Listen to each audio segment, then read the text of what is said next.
నమస్కారం మిత్రులారా, అందరికీ గుడ్ మార్నింగ్. నా పేరు సూరన్న. మన మధ్యలో మహిళలు ఉన్నారు. ఒకసారి వాళ్ళ పేర్లు అడుగుదాం. సడన్గా నా స్టూడియోకి వచ్చారు. వాళ్ళకు బాధలు ఏంటి, వాళ్ళ యొక్క గోసలు ఏంటి అని చర్చించి వాళ్ళ పేర్లు అడుగుదాం. అక్క, మీ పేరు? నా పేరు మమత. మమత. తీసుకోవచ్చు. మీ పేరు?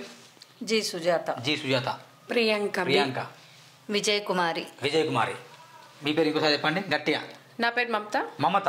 వాస్తవానికి ఏఎన్ఎం వాళ్ళ ఇష్యూస్ చాలా బర్నింగ్ ఇష్యూ ప్రజెంట్. ఏదో ఇప్పుడు టీవీ ఛానల్స్ అంతా అల్లు అర్జున్నో, మంచు మోహన్ బాబునో, మంచు విషయంలో ఈ ఫ్యామిలీ గొడవలను చూపిస్తాను తప్ప వాస్తవానికి తెలంగాణ రాష్ట్రంలో మహిళలకు అన్యాయం జరుగుతుంది. తెలంగాణ రాష్ట్రంలో ఉద్యోగాలు లేక చాలామంది ఆత్మహత్య చేసుకుంటారు. ఒకవైపు పేపర్ లీకేజ్ జరుగుతుంటే నాడు విద్యార్థులు ఆత్మహత్య చేస్తున్నారు. ఇప్పుడేమో జీవోలు ఉన్నా కూడా పట్టించుకోకుండా మహిళలకు ఎట్లా అన్యాయం అవుతుంది అనేది చర్చించడానికి మమత గారు ఉన్నారు. ఏఎన్ఎం తెలంగాణ సెకండ్ అసోసియేషన్ తను పోరాటం చేస్తున్నాడు. ఇక్కడ ఉన్న మహిళలు ఇంకా బయట కూడా చాలామంది వెయిట్ చేస్తున్నారు. కానీ స్టూడియోలో ప్లేస్ లేకపోవడం కారణంగా ఒక నలుగురు మహిళలను పట్టుకొని ఈరోజు నేను మీ ముందుకు వచ్చాను. ఫ్రెండ్స్, అసలు ఏంటి వీళ్ళ ప్రాబ్లం ఏంటి, ప్రభుత్వానికి వీళ్ళు ఏం డిమాండ్ చేస్తున్నారు, వీళ్ళు జరుగుతున్న అన్యాయం ఏంటి, ప్రభుత్వం ఏం చేయాలి, రాజకీయ నాయకులు ఏం చేయాలి, అధికారులు ఏం చేయాలి, ఈ విషయం మనం చర్చిద్దాం. ఒకసారి అందరికి మరొకసారి నమస్కారం. అక్క, చెప్పండి అసలు ఏం జరుగుతుంది, ఎందుకు ఈ ధర్నాలు కావచ్చు, సమ్మెలు కావచ్చు, మీరు ఎందుకు చేయాలని ఇష్టపడతారు, అసలు ఏం జరుగుతుంది ఏఎన్ఎంలో? నమస్తే అన్న. మేము అందరం సెకండ్ ఏఎన్ఎంస్. ఓకే, ఇక్కడ చెప్పండి. గత ప్రభుత్వం ఆగస్టు 23 నోటిఫికేషన్ వేసారు. ఆగస్టు 23 గత ప్రభుత్వం వేసినప్పుడు మేము ఎగ్జామ్ కి రాయలేము, ఎందుకంటే 18 సంవత్సరాల ఎక్స్పీరియన్స్ మాకు అందరికీ ఉంది. ఇవాళ ఎగ్జామ్ రాసే ఏజ్ మాది కాదు. మాకున్న పని ఒత్తిడికి, మాకున్న స్ట్రగుల్స్ కి మా దాంట్లో అందరూ సింగిల్ ఏమన్స్ ఉన్నారు. వీళ్ళందరూ ఇప్పుడు చదువుకొని ఎగ్జామ్ రాయాలంటే మా దాంట్లో అందరు అమ్మమ్మ ఏజ్ చాలా మంది ఉన్నారు. అట్లా ఒక 700 మంది ఉన్నారు ఎగ్జామ్ ఎలిజిబుల్ కాని వాళ్ళు. వాళ్ళందరికీ ఎగ్జామ్ ఎట్లా రాస్తాము, మేము ఎట్లా ఎగ్జామ్ రాస్తామని చెప్పి సమ్మె చేసినాము. గత ప్రభుత్వంలో సమ్మె నెల 15 రోజులు చేసినప్పుడు బీఆర్ఎస్ ప్రభుత్వంలో సమ్మె చేసినాము. సమ్మె చేసినప్పుడు ఆ ప్రభుత్వం ఏం చేసింది, కరెక్ట్ నెల 15 రోజులకి అమ్మ మేము త్రిసభ్య కమిటీ వేస్తున్నాము, ఈ 3 మెన్ కమిటీ మీకు న్యాయం చేస్తుంది, ఈ దీని న్యాయం ద్వారా ఎట్లా జరుగుతుంది ఏదో తర్వాత చెప్తాం కానీ ఇప్పుడు ఈ 3 మెన్ కమిటీ వేస్తున్నాము, దీని ద్వారా మీకు న్యాయం జరుగుతుందని చెప్పేసి సమ్మెను విరమించారు. విరమించినప్పుడు తాత్కాలికంగా అప్పుడు ఎగ్జామ్ పోస్ట్ పోన్ చేశారు. అప్పుడు నవంబర్ 10 తారీఖు ఎగ్జామ్ ఉండే. కొంచెం ముందు టీవీ స్క్రీన్ చెప్పండి. నవంబర్ 10 ఎగ్జామ్ నాడు పోస్ట్ పోన్ చేశారు. ఇవాళ ఆ 3 మెన్ కమిటీ ఎక్కడ పోయిందో మాకు తెలియదు. ఇంతవరకు ఏఎన్ఎంస్ తోటి కానీ మాకున్న మా యూనియన్లతో కానీ ఒక్కసారి మీటింగ్ జరగలేదు. జరగకుండానే ఈ ప్రభుత్వం వచ్చింది. సంతోషం. ఈ ప్రభుత్వం రావడం మేము కోరుకున్న ప్రభుత్వం ఇది.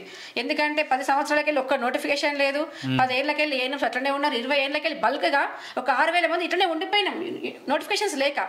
ఇప్పుడు ఈ ప్రభుత్వం వస్తే నోటిఫికేషన్ వస్తాయి, కొత్త ఉద్యోగాలు వస్తాయి, మాకు వస్తుంది. ఒకప్పుడు తెలంగాణ వస్తే నీళ్లు నిధులు నియామకాలు అన్నప్పుడు ఎట్లా పొంగినామో సరే ప్రభుత్వం మారుతారని మా బతుకులు మారుతాయేమో, ఇప్పుడు మేము మారుతున్నాం, ప్రభుత్వాన్ని మార్చుకుంటామని చెప్పేసి అని మేము ఒక పూట డ్యూటీలు చేసుకుంటూ ఇంకో పూట ఆ పాత ప్రభుత్వాన్ని ఇట్లా చేసింది అమ్మ, కొత్త ప్రభుత్వం రావాలి, మనకు మార్పు వస్తుందని చెప్పి మేము ఫీల్లో చాలా కష్టపడ్డాం.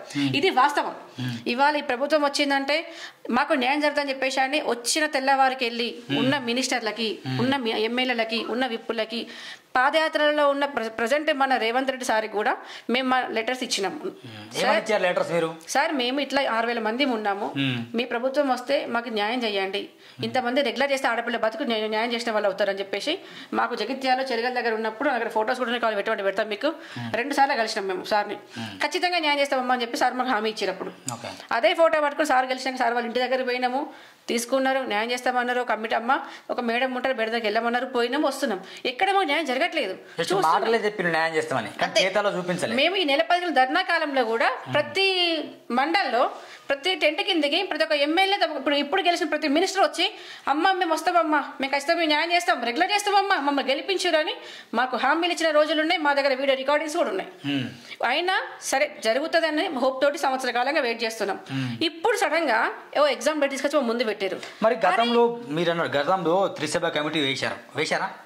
ఆ కమిటీ ఇప్పుడు పని చేయట్లేదు. మరి చేస్తారు ఆ కమిటీ ఎవరెవరు మాకు ఇంత తెలియదు. జస్ట్ అది కూడా మాటలకే చెప్పిన కమిటీ ఉన్నదో లేదో నీకు చెప్పారు, మెంబర్స్ గిరిగిరి ఉంటారని చెప్పి చెప్పారు. కానీ కమిటీ తోటి మాకు ఎప్పుడు మీటింగ్స్ జరగలేదు. ఇప్పుడు ఈ గవర్నమెంట్ వచ్చిన తర్వాత కమిటీ వేసిన తర్వాత వాస్తవానికి మీలాంటి యూనియన్ ఎన్హెచ్ఎం కావచ్చు ఇలాంటి ఓకే అంటే ఎన్నో యూనియన్లు పని చేస్తున్నాయి కదా. కమిటీ ఏర్పడకుండా మీ అసోసియేషన్లు, మీ యూనియన్లు, మీ సంఘాలు మీకు ఉంటాయి. ఆ కమిటీ మీ సంఘాల్లో మీ యూనియన్ చర్చలు జరిపిందా? జరపలేదు. జరపకుండానే గతంలో జరపలేదు, ఇప్పుడు జరపలేదు. ఆ చర్చలు జరగకుండా ముందే మేము గవర్నమెంట్ దగ్గరికి కావచ్చు, అధికారుల దగ్గర కావచ్చు పోయినాం. సార్ ఎగ్జామ్ డేట్ అయితే ఎగ్జామ్ అప్లై చేసి ఉన్నాము, దయచేసి ఎగ్జామ్ డేట్స్ ఇవ్వకండి. మీరు ఎగ్జామ్ ఇస్తే అన్యాయం అయిపోతుంది. ఇక్కడ మేము ఉంది 6,000 మంది, ఇక్కడ ఉన్నాయి 19,000 పోస్టులు, మాకు ఎటు సరిపోవు. ఇప్పుడున్న పిల్లలతో మేము పోటీ పడలేము, మాతో కాని పని ఇది అని చెప్పేసి ఎగ్జామ్ డేట్ రాకంటే ముందు నుండి సంవత్సర కాలంగా తిరుగుతూనే ఉన్నాం మేము ప్రతి మినిస్టర్ దగ్గరికి. చెప్తున్నాం, సరే అమ్మా చూస్తామమ్మా అని చెప్పేసి అన్నారు.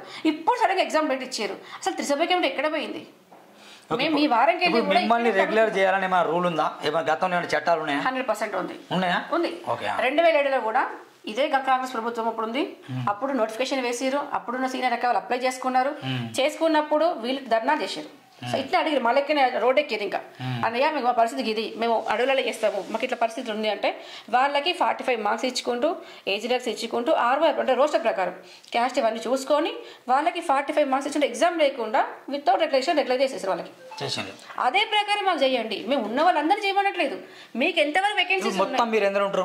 6,000 మంది ఉన్నాం. 6,000 మందిని రెగ్యులర్ చేయాలి ఒకసారి. అంటే 6,000 మందికి ప్రభుత్వం డైరెక్ట్ ఉద్యోగాలు ఇవ్వడం సాధ్యమా? సాధ్యము. ఎందుకు సాధ్యం అంటే గ్రౌండ్ లెవెల్ ఫీల్డ్కి అయితే సబ్సెక్టర్ 2 ఏఎన్ఎంస్ ఉండాలి. ఒక 5,000 పాపులేషన్ నుండి 15,000, 20,000, 40,000 పాపులేషన్ ఒక్కటే ఏఎన్ఎం పని చేస్తుంది. ఒక ఏఎన్ఎం పని చేసినప్పుడు సెకండ్ ఏఎన్ఎంగా మమ్మల్ని తీసుకున్నప్పుడు ఆ రెగ్యులర్ ఏఎన్ఎంస్ వాళ్ళు ఉన్నారు, వాళ్ళకి మాకు సపరేట్ అయ్యింది.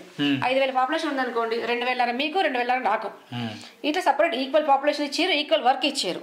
కానీ ఈక్వల్ శాలరీ లేదు, ఈక్వల్ రెగ్యులరేషన్ లేదు. ఇక్కడ ఇది జరుగుతున్నప్పుడు పక్కనున్న రాష్ట్రాలు 6 రాష్ట్రాలు చేసినాయి. 6 రాష్ట్రాలు చేసినాయి జీవో కాపీస్ మా దగ్గర ఉన్నాయి. అవి మేము గవర్నమెంట్ సబ్మిట్ చేసినాము. మీ ప్రభుత్వంలో ఇట్లా చేయండి సార్, ఇది పరిస్థితిలో ఇట్లా ఉంది, ఈ 6 రాష్ట్రాలు చేసినాయి కదా, ఈ 6 రాష్ట్రాలు చేసినప్పుడు మీరు కూడా చెయ్యండి. రీసెంట్గా గత సంవత్సరం మహారాష్ట్ర గవర్నమెంట్ మన పక్కనే కదా చేసినప్పుడు మీరు ఇట్లా చేయొచ్చు. మేము ముందే 6,000 మంది, పెద్దగా సంఖ్య 60,000 లేదు కదా, ఈ 6,000 మంది చేయండి అని మేము రిక్వెస్ట్ పెడుతున్నాం. మీరు పెట్టారు అంటే మీ బాధ మీరు చెప్తాను, కానీ చాలా మంది స్టూడెంట్స్ మీరు చెప్పారు అంటే ఎగ్జామ్స్ లేక చాలా మంది ఇబ్బంది పడతాను. 10 సంవత్సరం ఎగ్జామ్ లేదు అంటే నర్సింగ్ అయిన విద్యార్థులు కావచ్చు, బిఎస్సీ అయిన వాళ్ళు కావచ్చు, ఇలా చూసుకుని లక్షల్లో వెళ్తారు కదా. మీరు 100% చెప్పే కరెక్ట్. ఎందుకంటే మీరు 100% ఎందుకంటే ఇవాళ నేనున్న ఈ అక్కయ్య ఉన్నది, వీళ్ళ పిల్ల బిఎస్సీ నర్సింగ్ స్టూడెంట్, వీళ్ళ బిడ్డ బిఎస్సీ నర్సింగ్ స్టూడెంట్, వీళ్ళ ఇంకొక బిడ్డ ఏఎన్ఎం చదువుకుంది. ఇప్పుడు ఈమె ఏఎన్ఎం ఎగ్జామ్ రాసి వీళ్ళ బిడ్డ ఏఎన్ఎం ఎగ్జామ్ అవుతాయి. ఎవరి కోసం ఫైట్ చేయమంటారు మా ఇద్దరిని? నా ఇంట్లో ఇష్యూ ఇది. నేను తినే బిడ్డను తిన ఏఎన్ఎంఏ, నేను ఏఎన్ఎం ట్రైనింగ్ చేసి ప్రజెంట్ ఫ్రెషర్ నేను తిను 20 ఏళ్ళకి ఇట్లా జాబ్ చేస్తుంది. ఇప్పుడు యాజ్ పర్ అంటే ఒక మానవత్వ దృక్పథం ఆలోచిస్తే ఈమెకి రావాలి జాబ్, నాకు రావాలా? ఇద్దరికి రావాలి. నా దృష్టిలో ఇద్దరికి రావాలి. నా అంచనా ఇట్లా మీరు 18 సంవత్సరాలు 20 ఎక్స్పీరియన్స్ ఉంది కాబట్టి మీకు వర్క్ ఎక్స్పీరియన్స్ ఉంటుంది, ప్రజలతో ఎట్లా మాట్లాడాలి, ఏమేం చేయాలి మీకు అన్నీ తెలుసు కాబట్టి మిమ్మల్ని రెగ్యులర్ చేసిన తర్వాత ఒక 2 సంవత్సరాలు వాళ్ళకు ఉద్యోగాలు ప్రకటించాలి. అట్లా చేస్తే వాళ్ళకి న్యాయం అవుతుంది, మీకు న్యాయం. సడన్గా మిమ్మల్ని తీసేస్తే మిమ్మల్ని నమ్ముకున్న మీరు ఇల్లు కట్టుకొని ఈఎంఐలు అది ఇది చేసుకుంటారా, మీ బతుకులు ఆగమవుతాయి. అంటే నా ఉద్దేశం నేను చెప్తున్నా, ఇట్లా నా యొక్క ఉద్దేశం. కానీ ప్రజలు మొన్న ఇట్నే కొందరిని తీసుకొచ్చి ఇంటర్వ్యూ చేస్తే వాళ్ళు చెప్పిన సమాజం చాలా మంది కామెంట్లు ఇదే పెట్టారు, మా బతుకులు ఆగం కావా, మేము ఫ్రెషర్స్ అంతే అనుకుంటే మీరు చదువు రాసుకోండి, ఎగ్జామ్ చదివి రాసుకోండి. మీరు అన్నట్టుగానే ఒకప్పుడు మా దగ్గర 4 రకాల యూనియన్లు ఉంటాయి.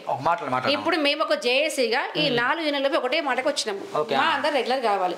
ఇవాళ చిన్న పిల్లలు మా పిల్లలు రావాలి కరెక్టే. ఎందుకంటే ఈ జనరేషన్ కి నెక్స్ట్ ఫ్యూచర్ ఉంది.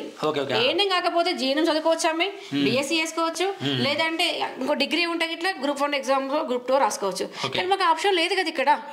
ఈ ఆప్షన్ లేదు కాబట్టి మాకు ప్రజెంట్ నమ్ముకొని ఉన్నాం. ఎందుకంటే ఇవ్వకపోతే రేపు రెగ్యులర్ అవుతుంది, అరే ఒక 5 సంవత్సరాలకు అవుతుంది, ఒక 6 సంవత్సరాలకు అవుతుంది, 10 ఏళ్ళు అయింది, 18 సంవత్సరాలు ఇంకా కాలేదు.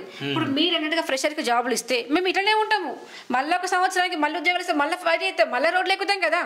ఇది గవర్నమెంట్ చెడ్డ పేరు కదా, ఈ రోడ్లు ఎక్కకుండా ఉండాలి. ఇప్పుడు వాళ్ళకు ఉద్యోగాలు ఇచ్చారు అనుకోండి, ఎవరికి ఎగ్జాంపుల్ మీ ఎవరిది ఎన్ని పోస్టులు మీకు? ఇప్పుడు 700 200 1500 1931 1931 పోస్టులు ఉన్నాయి. ఇప్పుడు డిసెంబర్ ఎప్పుడు ఉంది ఎగ్జామ్?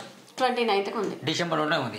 ఇప్పుడు 1931 పోస్టులకి ఫ్రెషర్స్ రాసి వాళ్ళకు జాబ్లు వచ్చాయి అనుకోండి, మీ ఉద్యోగాలు ఊడితే ఉంటాయి. కానీ మీరు రెగ్యులర్ కాదు, అదే మీ బాధ. మాకు వచ్చే జీతం 25,000. మీకు 20,000 జీతం వస్తుంది, 20,000 జీతం వస్తుంది. అంటే ప్లస్ 2,000 ఈ ఎంపీఎఫ్ కట్ అవుతుంది మాకు. అంటే 23,000 మీ చేతికి వస్తుందా? లేదు 27 వస్తుంది. 27 వస్తుంది, అంటే కట్ అయ్యి 25 వస్తుంది. కట్ అయ్యి 25 వస్తుంది. ఓకే. ఈ 25,000 జీతంలో ఈ జనరేషన్ బతకగలుగుతామా? మా పిల్లలకు కూడా మేము మంచి చదువు చెప్పుకోవాలి. సరే మేము అప్పుడు ఏదో మాకు ఉద్యోగాలు వచ్చిన సంతోషము, అప్పుడు ఈ ఆడవాళ్ళకి ఈ ఉద్యోగం ఎక్కువ అనుకో గొప్ప ఎప్పుడు రోజులు మావి. అదే ఇప్పుడు వీళ్ళు అక్కడికి వెళ్తారు, ట్రైబర్స్ లో ఉంటారు. వీళ్ళు వెళ్ళాలంటే ఒకరు హెల్ప్ తీసుకోవాలి, ఒక బండి మీద పోవాలి. ఒక ఆడ బండి మీద పోతే ఈ జనరేషన్ ఎట్లా ఉంది, వాళ్ళ ఇంట్లో స్ట్రగుల్స్ ఆమె ఫేస్ చేస్తుంది ఆల్రెడీ. భర్తతో విడాకులు, లేదా భర్త చచ్చిపోయి ఇప్పుడున్న ఈ ఎన్సీడ్ ఏది చేస్తున్నామో ఒక్కసారి మా ఏఎన్ఎంలో కదిలిస్తే ప్రతి ఒక్కరికి మాకే బీపీలు, షుగర్లు, క్యాన్సర్లు మాకే ఉన్నాయి. మేము ఇప్పుడు ట్రీట్మెంట్ ఇస్తాం. వర్క్ బర్డెన్ అంతా ఉంది. ఎన్ని గంటలు చేసిన వర్క్ మీరు? 24/7 24 hours. ఎందుకంటే మనకు అసలు వర్కింగ్ అవర్స్ మార్నింగ్ నుండి ఈవినింగ్ వరకే 9 to 4 వరకు ఉండాలి. కానీ అక్కడ మనము ఏజెన్సీ ఏరియాలలో పోయినప్పుడు అక్కడ నెట్వర్క్ అనేది పనిచేయదు. పనిచేయనప్పుడు ఏం చేయాలి, ఇంటికి వచ్చి మళ్ళీ వర్క్ చేయాల్సి వస్తుంది. ఇంట్లో పని చేసుకోకుండా పిల్లలను చూసుకోకుండా నెట్వర్క్ అని మమ్మల్ని పీక్క తింటాండ్రు వాళ్ళు. పీక్క తిని పోయినా మనం వర్క్ చేస్తున్నాము. వర్క్ చేసినా ఏం లాభం ఏం లేదు. ఎందుకంటే 20 ఏళ్ళ నుండి సర్వీస్ ఉన్న మమ్మల్ని పక్కకు పెట్టి వేరే వాళ్ళని తీసుకొచ్చి మన ఎత్తి మీద పెడదామంటే కరెక్ట్ కాదు. మేమేమంటామంటే మాకు పోస్టులు పెంచండి, పోస్టులు పెంచి మమ్మల్ని అందరిని రెగ్యులర్ చేసినాక మిగతా వాళ్ళు జూనియర్స్ వాళ్ళందరూ ఉంటారు, వాళ్ళకు కాంట్రాక్ట్ పద్ధతిలో తీసుకోండి. మేము ఇన్నేళ్ళు కాంట్రాక్ట్ల పద్ధతిలో నలిగిపోయినాం. వర్క్ చేసుకుంటా కూడా టెన్షన్ పడుకుంటా ఎన్నో స్ట్రగుల్స్ ఫేస్ చేసుకుంటా ఎంతో బాధ అనుభవిస్తాను. అట్లాంటప్పుడు ప్రభుత్వం ఎందుకు గుర్తిస్తలేదు మమ్మల్ని? Equal cadre, equal training, equal గా వర్క్ చేస్తున్నాము. ఒకే ఏరియాలో ఇద్దరు పని చేస్తున్నాము. నీకు 1,60,000 జీతం వస్తే నాకు 10,000 జీతం వస్తే ఎంతవరకు న్యాయం అది? మేము ఒకప్పుడు 4,200లకు డ్యూటీకి ఎక్కినాం. మేము అప్పటి నుండి కూడా ఇదే కొట్లాట, ఇదే యుద్ధం చేసుకుంటూ లాస్ట్కి 27,000 వరకు వచ్చినాం. పిఆర్సీ ప్రకారం కూడా మాకు జీతం లేదు. సమాన పనికి సమాన వేతనం అన్నారు. అది ఎక్కడ పోయింది? ఈ ప్రభుత్వాలను ఏం చేస్తాయి, మా శ్రమ దోపిడీ చేస్తానే అని మేము అంటున్నాం. ఎట్లా అంటే ఇన్నేళ్ల నుండి ఇప్పుడు నా వయసే చెప్తున్నా, నేను 50 yearsకి వచ్చిన, నేను వేరే జాబ్కు పోయే అవకాశం ఉందా? నాకు లేదు. అట్లాంటప్పుడు మన నన్ను రెగ్యులర్ చేయొచ్చు కదా. ఇప్పుడు నా బిడ్డ MBBS, ఆమె ఎగ్జామ్ ప్రిపేర్ అవుతుంది, నా కొడుకు ఎగ్జామ్ రాసిండు మొన్న, ఇప్పుడు నేను ఎగ్జామ్ రాయాలి. ఇదెంతవరకు ఇబ్బంది మాకు కూడా. ఈ టెన్షన్స్కి, ప్రెజర్స్కి పై ఆఫీసరు చల్లగా నీడన కూర్చుంటాడు, కానీ మమ్మల్ని కింది స్థాయి నుండి వర్క్ తీసుకుంటాండ్రు. అంటే ఒక ఏఎన్ఎం నుండి తీసుకుంటారు, హెచ్వీలు, సూపర్వైజర్లు అందరు ప్రెజర్ చేసేది ఒక ఏఎన్ఎంనే. ఆ ఏఎన్ఎం ఎంత బాధపడుతుందని ఏ ప్రభుత్వం గుర్తిస్తలేదు. మరి మీకు షిఫ్ట్ డ్యూటీస్ ఉండవా? ఎలాంటి ఎగ్జాంపుల్ ప్రైవేట్ కంపెనీస్ చూసుకుంటే కనుక చాలా ఉన్నాయి. జెన్పాట్ కావచ్చు, ఈ మైండ్ స్పేస్లో వెళ్తే 100 కంపెనీలు ఉంటాయి. దాంట్లో కేవలం 8 గంటలు వర్క్ చేయాలి, 4 షిఫ్ట్లు కంటిన్యూ అవుతాయి. మా దాంట్లో 8 గంటలు ఉంటుంది. 8 గంటలు ఎప్పుడు ఉంటుంది తెలుసా? 9 to 4 సెషన్ ఉంటుంది. ఎగ్జాంపుల్ బుధవారం తీసుకుందాం.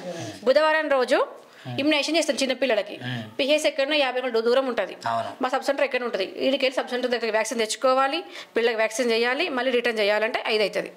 ఇంటికి వచ్చినాక ఆ వ్యాక్సిన్ ఒక యూవిన్ యాప్ ఉంటుంది. ఆ యూవిన్ అనేది ఆన్లైన్ చేయాలి వీళ్ళకి. అసలు అది ఎందుకు పనికిరాదు వాస్తవానికి, అంటే ఉందిగా వచ్చే ఫ్యూచర్, బట్ ఇప్పుడైతే మాకు కష్టమే అది. ఆ యూవిన్ చేయాలి. యూవిన్ చేసినాక ఇంకోటి MCH కిట్ ఉంటుంది, అందులో ఎంటర్ చేయాలి. దానికి ఒక బుక్ ఉంటుంది, ఆ బుక్లో రాసుకోవాలి. మాకు ఒక ఫీల్డ్ రిజిస్టర్ ఉంటుంది, ఆ రిజిస్టర్ రాసుకోవాలి. ఇదంతా ఎప్పుడు చెప్తే 24/7 లేదు, 8 hours అవుతుందా? దీనికి తోడు ఇంట్లో ఓపీ అయినా తీసుకోమంటే తీసుకోరు, ఓపీ డ్యూటీలు వేస్తారు పిహెచ్సిలో. మా సబ్ సెంటర్, మా ఫీల్డ్ వర్క్ మాకు ఒక రూమ్ ఉండదు, ఒక వాష్రూమ్ ఉండదు, ఓ వాటర్ ఫెసిలిటీ ఉండదు, ఏమీ ఉండదు మాకు ఇక్కడ. మేము క్యారీ చేసుకొని పోతే వాటర్ బాటిల్ అదే తాగాలి, ఉంటే తాగాలి, కొనుక్కొని తాగాలి. అది కూడా లేని దగ్గర అట్లనే వస్తాం. మొత్తం డబ్బులు మావి. ఈ 27,000 36 రిజిస్టర్లు ఉంటాయి, 36 ఆన్లైన్ చేయాలి, 36 మంది ఆఫీసర్లు ఉంటారు, 36 పనులు చెప్తారు. ఈ రిజిస్టర్లు మావే, ఆన్లైన్ వర్క్ మాదే, ఇంటికి వస్తే వైఫై మాదే, తర్వాత రిజిస్టర్ పెన్నులు మాయే, పోయి ట్రావెల్ ఛార్జెస్ మాయే, వ్యాక్సిన్ డంపింగ్ మాదే. అదృష్టం చెప్పాలా, కోవిడ్ చేసినాం కదా, కోవిడ్ డ్యూటీలు అప్పుడు డైలీ వ్యాక్సిన్ చేసినాము. డైలీ వ్యాక్సిన్ చేస్తే పిహెచ్సికి రోజు డబ్బా వ్యాక్సిన్ క్యారీ పట్టుకొచ్చుకోవాలి, రోజు 100 రూపాయలు. ఈ 100 రూపాయలు 200 రూపాయలు డైలీ వ్యాక్సిన్ ఒక మనిషికి. సరే మీకు కూడా కావచ్చు, మేము వైల్ కొనే వేసినాం, గవర్నమెంట్ మీకు ఫ్రీగా వేయలేదు. ఇది 100% చాలా చెప్తాను నేను. ఎందుకంటే మా సర్వీస్ డబ్బులతోనే కదా మేము వ్యాక్సిన్ తెచ్చినాము, మీకు వేసినాము. అప్పుడు మేము కొనుక్కొచ్చి మీకు వేసినట్టే కదా. గవర్నమెంట్ ఎక్కడ ఫ్రీగా ఇచ్చినట్టు? ఇట్లాంటి సిచ్యువేషన్ లో మేము ఉన్నాము. మొత్తానికి అయితే నీకు నాకు తెలిసి మీకు ఇంట్లో ఒక 5-6 వేలు వస్తాయి రావు. రావు. ఇందులో జిరాక్స్ లేవా ఇంకా? ఇప్పుడు ఈ 36 అంటే సార్ ఇప్పుడు ఇక్కడ చనిపోయినా కూడా ఒక ఏఎన్ఎంకి దహన సంస్కారాలకు కూడా మా ఏఎన్ఎం చందాలు వేసుకుంటాను. అలా ఎంతో మంది ఏఎన్ఎంస్ క్యాన్సర్ ఏంటి, హార్ట్ స్ట్రోక్ ఏంటి, యాక్సిడెంట్ అయ్యి వ్యాక్సిన్ క్యారియర్లు తీసుకొని టెన్షన్లో, ఎందుకంటే మేము 7:30 కానీ 8 కానీ వ్యాక్సినేషన్స్ మేము తీసుకోవాలి. ప్రెజర్, అమ్మో టైం అయిపోతుంది, వ్యాక్సినేషన్ తీసుకోవాలి, అక్కడ 9 కల్లా పిల్లలకు వేయాలి, వేయని పక్షంలో వ్యాక్సిన్ పాడవుతుందేమో. అలాంటి ఆన్లైన్ టెన్షన్స్ ఏంటి, ఎన్సిడి ప్రోగ్రామ్ అని, నాన్ కమ్యూనికబుల్ డిసీజ్, మేమేమో డాక్టర్స్ మా సార్. బీపీ చూడమంటారు, షుగర్ టెస్ట్ చేయమంటారు, బ్లడ్ టెస్ట్ చేయమంటారు. గర్భిణీ స్త్రీలకి ప్రతి ఒక్క చెకప్ 4 చెకప్లు ఒక్క ఏఎన్సీ రాకపోతే ఇప్పుడు ఏఎన్సీ టార్గెట్స్ అనేవి ఇచ్చారు. ఇప్పుడు సపరేట్ గా ఏఎన్ఎం వాళ్ళు ఏ డ్యూటీ ఏం లేదు, లేదు. మల్టీపర్పస్ హెల్త్ వర్కర్ అంటే కోవిడ్ వచ్చింది. కోవిడ్ లో నిజంగా అదృష్టం ఏంటంటే భారతదేశంలో పాకిస్తాన్కి అక్కడ బార్డర్లో యుద్ధం చేస్తున్న మన జవాన్లు మనం సలాం కొడదాం. అంతకు మించి మేము గ్రామ దేవతల లెక్క ఫీల్డ్లో కోవిడ్లో మేము చేసినాం. అప్పుడు మాకు పూల వర్షం కురిపించారు, 1000 రూపాయలు ఇన్సెంటివ్ కూడా ఇచ్చారు. ఒక 1000 రూపాయలు అయితే ఒక నెల ఇచ్చారండి. ఊర్లో వాళ్ళు మీరు అందరు ఇళ్లలో ఉంటే మేము ఊరంతా తిరిగి వచ్చినాము.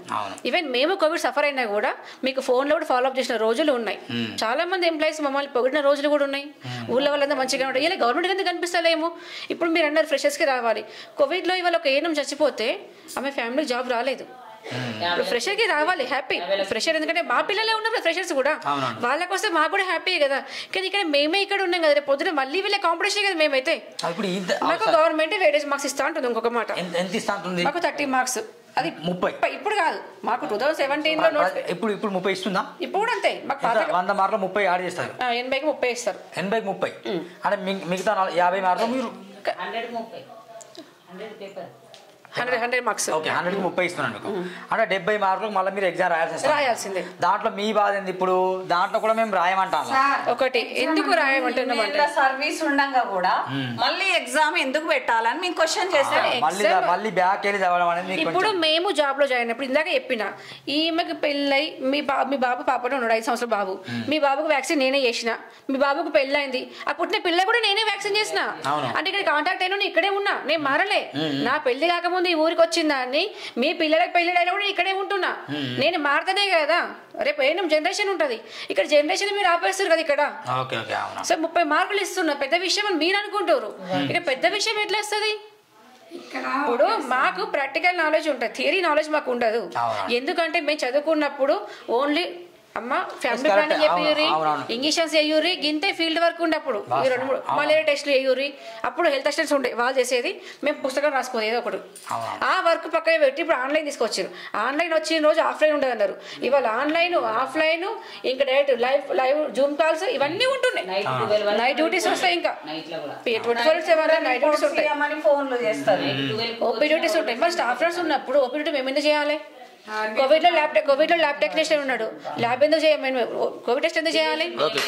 ఇవన్నీ మేము చేసినాం కదా. మరి ఇవన్నీ చేసినా గవర్నమెంట్కి ఎందుకు కనిపిస్తలేదు?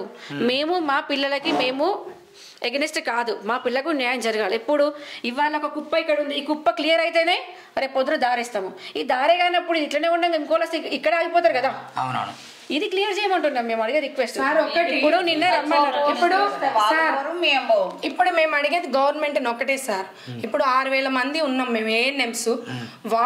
వాళ్ళకి న్యాయం చేసినాక ఫ్రెషర్స్ పిల్లలకి కూడా న్యాయం చేయమని అడుగుతున్నాం. ఇప్పుడు సబ్ సెంటర్స్ వైజ్ గా 2 ఏఎన్ఎంస్ ఉన్న చోట ఇప్పుడు 5000 పాపులేషన్ కానీ 10,000 పాపులేషన్ 20,000 పాపులేషన్ కి ఒక ఏఎన్ఎం ఉన్నారు. అయితే ఇప్పుడు ఈ ఎక్కడ వాళ్ళని అక్కడ రెగ్యులర్ చేసి వేకెన్సీస్ ఉన్న, అంటే ప్రమోషన్లో వెళ్ళిపోయిన సిస్టర్స్ కొంతమంది ఉన్నారు, అలాంటి వేకెన్సీ ఉన్నాయి. ఈసీ సెంటర్స్ అనేసి యూరోపియన్ సంస్థలు ఇక్కడ ఏఎన్ఎంస్ ని క్యాడర్ వైజ్ గా కాంట్రాక్ట్ బేసిక్ లో తీసుకోవడం అనేది జరిగింది. అర్బన్ హెల్త్ అని, ఈసీ అని, ఆర్బిఎస్కే అని, సెకండ్ ఏఎన్ఎం అని, ఇలా గవర్నమెంట్ 10 రకాల పేర్లు చెప్పి అవుట్ సోర్సింగ్ కాంట్రాక్ట్ అని పెట్టి అన్ని వర్క్ ఈ ఏఎన్ఎంస్ తోటే చేపిస్తుంది. ఇక్కడ ఏం జరుగుతుందంటే అన్యాయము, ఇన్ని స్కీముల ప్రకారం తీసుకోవడం వల్ల ఇక్కడ మేము కాంట్రాక్ట్ పరంగా మేము బలవుతున్నాము, ఫ్రెష్ పిల్లలు ఏమో నోటిఫికేషన్ రాక వాళ్ళు బలవుతున్నారు. ఇక్కడ ఏం జరుగుతుందంటే ఇక్కడ మా అందరికి న్యాయం చేసి ఎన్ని వేకెన్సీ ఉన్నాయి, తర్వాత నోటిఫికేషన్ ఫస్ట్ ఇప్పుడు 2000 పోస్టులు ఇచ్చారు. మేము నిన్న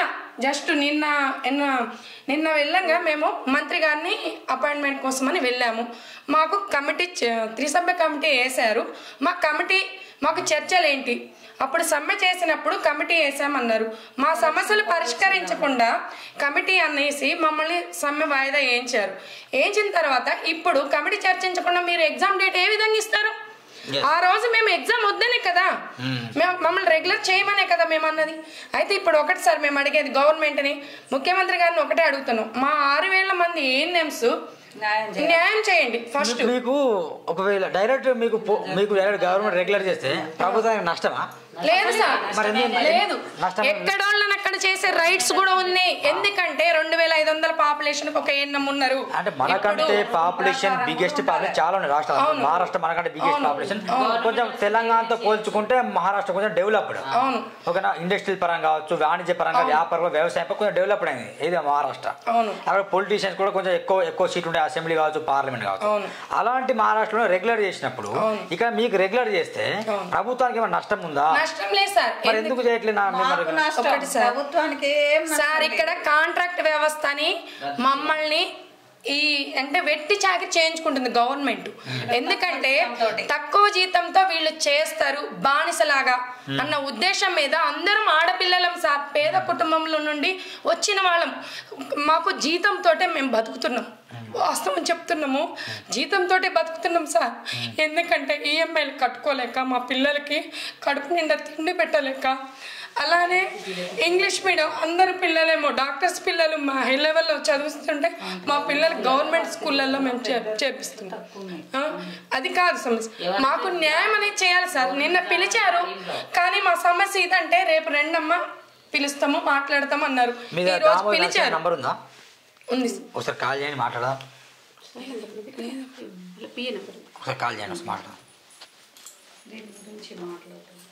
లైవ్ లో మాట్లాడదాం. ఏమంటారు? ఆల్రెడీ నేను మొన్నసారి కాల్ చేశాను. గవర్నమెంట్ జాబ్ అంటారు. ఇప్పుడు ఒక విషయం అది కాదు సార్, ఇప్పుడు డాక్టర్స్ ని మాకంటే వెనకది ఎన్ఆర్హెచ్ఎం వాళ్ళందరినీ ఇప్పుడు 2 సంవత్సరాలకే వాళ్ళని ఏ ఎగ్జామ్ పెట్టకుండా రెగ్యులర్ చేసేసారు. ఇప్పుడు మాకంటే వెనకొచ్చిన డాక్టర్స్ ఉన్నారు, అదేమంటే వాళ్ళు డాక్టర్స్ అన్నారు. మేము కూడా ఒక ఏఎన్ఎం చేసే వచ్చాము ఇక్కడికి, క్వాలిఫికేషన్ లేకుండా అయితే మేము ఇక్కడికి రాలేదు. కాబట్టి మేము ఇన్ని సంవత్సరాల నుంచి చేస్తున్నాము, మాకు రెగ్యులర్ అయితే కుదరదు అన్నారు. మరి డాక్టర్స్ కి ఎలా చేశారు? ఇప్పుడు ఏమన్నారంటే కోర్టులోకి ఒకటి వచ్చింది అని మినిస్టర్ గారు అంటున్నారు. కోర్టుకు వచ్చిందని ఇప్పుడు దాన్ని చూపిస్తున్నారు. కానీ ఎప్పటి నుంచో మరి సమాన పనికి సమాన వేతనం ఏమని ఒక సుప్రీం కోర్టు ఇచ్చింది. మరి అప్పటి నుంచి అది ఎందుకు ఫాలో చేయట్లేదు? అదే విధంగా సార్ అదే విధంగా ఒక విషయం కూడా మొన్నటి జరిగిన ఎస్సీ వర్గీకరణలో కూడా ఏం చేశారు? హలో సార్, నమస్కారం సార్. చెప్పండి. నా పేరు సూరన్న సార్, సూరన్న టీవీ నుండి మాట్లాడుతున్నా. కొందరు మహిళలు మన ఏఎన్ఎం వర్కర్స్ మన ఛానల్కి వచ్చారు సార్. వాళ్ళు నిన్న మీతో సమావేశం అయ్యారు సార్, దామోదర్ నరసింహ గారితో. ఈరోజు సమావేశం అయ్యారట. కొంచెం నా ఛానల్కి స్టూడియోకి వచ్చారు, లైవ్లో మాట్లాడుతున్నారు. ఏఎన్ఎంస్. అయితే ఇది వాళ్ళని రెగ్యులర్ చేస్తామని 3 సభ్య కమిటీ గతంలో కూడా వేసింది వాళ్ళ కోసం ఫైట్ చేయడానికి. ఇప్పుడు 3 సభ్య కమిటీ వీళ్ళతో ఎందుకు చర్చ జరపట్లేదు కొంచెం తెలుసుకోవచ్చా సార్? నాకు సంబంధం లేని టాపిక్ అండి అది. ఆల్రెడీ వాళ్ళ మంత్రి గారితో మాట్లాడారు. నేను మీ పిఆర్ఓ నంబర్ ఇస్తాను, పిఆర్ఓతో ఉంటే మాట్లాడుకోండి. ఒకసారి పిఆర్ఓ నెంబర్ ఇవ్వండి సార్, లైన్లో ఇవ్వండి సార్, ఇవ్వండి. ఎవరు నంబర్ చెప్పింది ఒకసారి ఇక్కడ సార్ చెప్పండి. 7386 510 410 7386 540 610. Thank you sir. ఇప్పుడు చెప్పండి సార్. ఇక్కడ చర్చలో సమావేశం 3 సభ్య కమిటీ చర్చ ఇక్కడ ఒకటి సార్. ఇప్పుడు ఏమైనా గవర్నమెంట్ హలో సార్, మన పిఆర్ఓ మాట్లాడుతున్నారు, దామోదర్ నరసింహ పిఆర్ఓనా సార్? ప్రజెంట్ మీరు లైవ్లో మాట్లాడుతున్నారు సార్. ఇక్కడ మన కొంచెం ఏఎన్ఎం బాగా వర్క్ చేసిన కొందరు మిత్రులు వచ్చేసారు మా స్టూడియోకి. మీరు ఎవరు? నా పేరు సూరన్న, నా పేరు Suranna sir, Suranna TV journalist మాట్లాడుతున్నా. అయితే నేనెందుకు నేను అట్లా లైవ్ లో మాట్లాడొచ్చునా? నేనేమన్నా లేదు సార్, వారు వచ్చారు, వాళ్ళకి ఏమన్నా హామీ ఇచ్చారా? వారికి ఏమన్నా మీరు హామీ ఇచ్చారా అడుగుతున్నా సార్ మిమ్మల్ని. నేనెందుకు హామీ సార్? వాళ్ళు మంత్రి గారితో మాట్లాడారు, మంత్రి గారు వారికి ఏమి ఇచ్చిండ్రు అది ఆల్రెడీ ప్రెస్ నోట్ రిలీజ్ చేసినాం. You can see that. Okay brother? Okay, అంటే మీరేం పట్టించుకోరు. ఇట్లా ఉంది సమస్య. ఇవ్వండి పిఆర్ ఇట్లా మాట్లాడ రెస్పాండ్. ఇక్కడ ఏమైందంట అన్న, నిన్న మేము జస్ట్ మంత్రి గారిని కలుద్దామని నాకు దొరకట్లేదు. మాకు ఫస్ట్ వాస్తవం దొరకట్లేదు అంటే సార్ ఉండట్లేదు అందుబాటులో అని చెప్పి ఆరోగ్యశ్రీ ట్రస్ట్ అంటే అక్కడ రాత్రి 10ంటికి పోయినాం. అమ్మ రండి అమ్మాయి ఇవాళ మాట్లాడదామని చెప్పేసి అన్నారు. నిన్న 10 మంది పోయినాం, ఇలా 30 మంది పోయినాం. పోయినప్పుడు పొద్దున పోయి 10ంటికి పోయి కూర్చున్నాము. 2ంటికి వచ్చారు, కూర్చోబెట్టి మాట్లాడారు. మా కమిషనర్ సార్ ఉన్నారు, అక్కడ medical board Gopikanth Reddy sir ఉన్నారు, హెల్త్ మినిస్టర్ సార్ ఉన్నారు. వీళ్ళు ముగ్గురు మా బాస్లే కదా. అంటే మా ఇంటి పెద్దలు ఒకటి, మాకు ఒక తండ్రి స్థానంలో ఉన్న వాళ్ళు, ఒకరు మా గురువు స్థానంలో ఉన్న వాళ్ళు, ఇంకొకరు మా హెడ్ ఆఫ్ ద బాస్. వీళ్ళ ముందు మేము గట్టిగా మాట్లాడొస్తుందా? మేము జేఏసీగా కొన్ని యూనియన్లు, CI2 అన్న వాళ్ళు, H1 సార్ వాళ్ళు, TG వాళ్ళు, TNG వాళ్ళు 4 యూనియన్లు అండ్ మా సెకండ్ ఇయర్స్ అందరం కలిసి కూడా మేము ఇవాళ జేఏసీగా వెళ్ళినప్పుడు మాకు మాట్లాడే చేతగాకనో మాకు ఎక్స్పీరియన్స్ లేకనో మేము అన్న వాళ్ళని తీసుకుపోయినా సార్ వాళ్ళని తీసుకుపోయినాము. అక్కడ ఏం చేశారంటే మీరు ఏం సార్ మీరు బయట నడు ఫస్ట్ అని వాళ్ళని బయట గెంటేసి మా ఆడలను కూర్చోబెట్టుకొని మాకుంది హాఫ్ నాలెడ్జ్. ఎందుకంటే మేము ఎప్పుడో 20 చదువుకొని వచ్చిన వాళ్ళము, ఈ ఆన్లైన్లోనే ఉండిపోతున్న వాళ్ళం ఫస్ట్ ప్రజెంట్గా. ఈ బయటకు రావాలనే నాలెడ్జ్ కూడా మాకు లేదు. ఇప్పుడు ఏంటంటే ఒక కసితో వస్తున్నాం మేము. వచ్చి కూర్చోబెట్టారు, వాళ్ళని బయటకు పొమ్మన్నారు. కూర్చోబెట్టిన వేసి ఒక్కొక్కరు మాట్లాడినమ్మా ఫస్ట్ ఏమన్నారు, మీ ఊరి పేరు, నీ సబ్ సెంటర్, నువ్వు పనిచేసే పేరు. ఒక భయం అయితే ఉంటుంది మాకు. పేరు డాటా తీసుకుంటారంటే ఎక్కడున్నా మళ్ళీ మాకేమన్నా చేస్తారేమో అని భయం ఉంటుంది.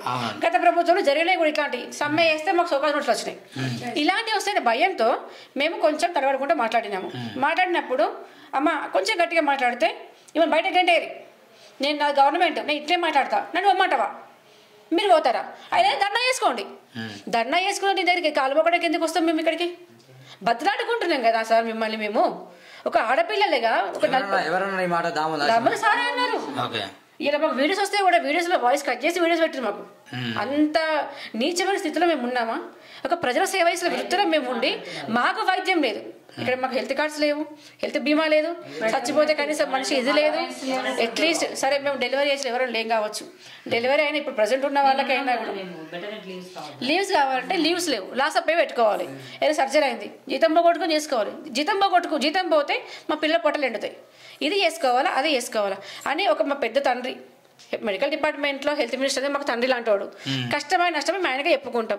మాకు అవకాశం ఇవ్వకుండా ఒక మాట మాట్లాడగానే నేను గవర్నమెంట్ ఇట్నే చేస్తా అంటే మేము ఎవరు చెప్పుకుంటాం మా బాధల్ని?